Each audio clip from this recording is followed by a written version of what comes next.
CSS transitions are a powerful way to add smooth and dynamic animations to your web pages without the need for JavaScript or other scripting languages.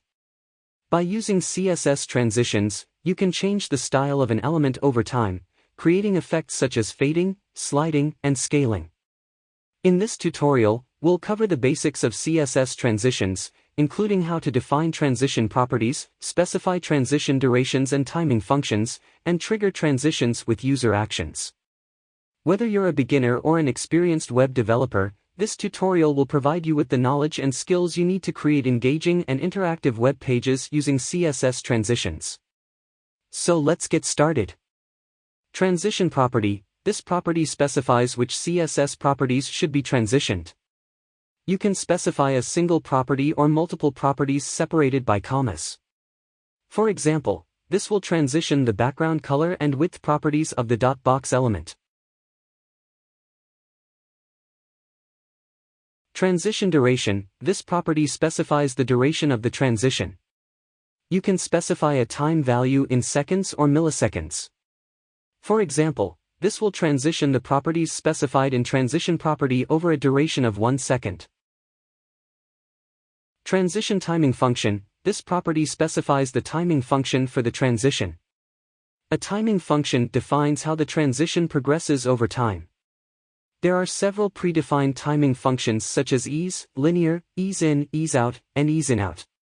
You can also define your own custom timing function using the cubic Bezier function. For example, this will apply an ease in out timing function to the transition.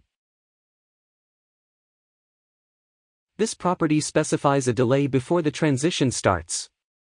You can specify a time value in seconds or milliseconds.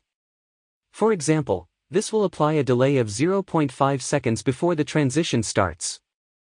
Here's an example that uses all of these properties. In this example, when the dot box element is hovered over, the background color and width properties will transition smoothly from their original values to the new values, over a duration of 1 second, with an ease in out timing function and a 0.5 second delay.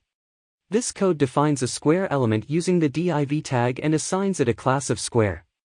The square has a margin of 1 a width and height of 100 px, a red background color, and a border radius of 10 px. The key aspect of this code is the use of CSS transitions to create smooth animations. The transition property is used to define which CSS properties should be transitioned and over what duration. In this case, the transition property is applied to the .square class and specifies that the width, height, background color, and transform properties should all be transitioned over a duration of 2s. When the .square element is hovered over, the width property is changed to 200 px and the background color is changed to yellow, resulting in a smooth transition from the original styles to the new styles. The transition property is also applied to the hover state and specifies the same transition properties and duration as in the original .square class. By using CSS transitions, you can create engaging and interactive animations on your web pages without the need for JavaScript or other scripting languages.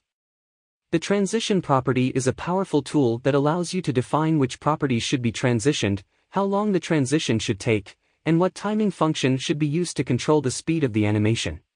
Thank you for watching. If you enjoyed this video, please don't forget to like, share, and subscribe to our channel. We post new videos every week, so make sure to turn on notifications so you don't miss a thing. And if you have any suggestions for future videos, please let us know in the comments below. See you in the next video.